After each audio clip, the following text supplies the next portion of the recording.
Shin ka taɓa ba abokanka ko abokan aikinka damar su gyara takardunka na Google, suka rikita ma da al'amari, suka watsar ma da lissafi?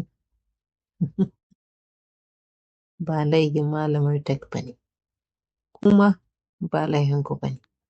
Ku marmatso in nuna muku yadda za ku gyara wannan al'amari.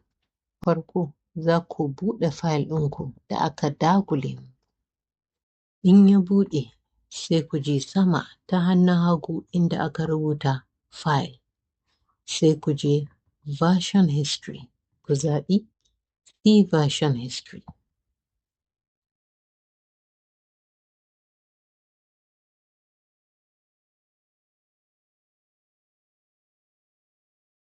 Zai buɗe muku a ta hannun dama ku sigogin wannan takardar.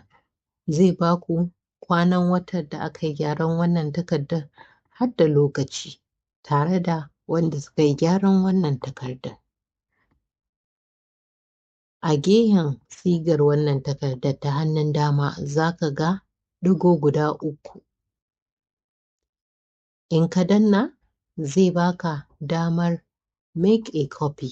In ka danna make a copy ɗin nan, zai baka damar ka ajiye kwafin wannan sigar.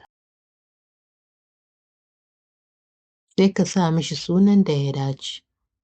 Za ka ga wannan sigar ka yi saving ɗinta da wannan sunan. Mu koma kan document ɗinmu. Kana kuma da damar ka canza ma wannan sigar suna.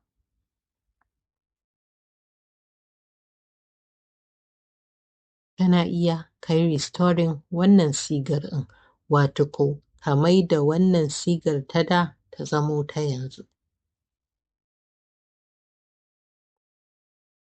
Kaga in an ma kwaɓe ka gano kan zaren, sai ka je restore this version.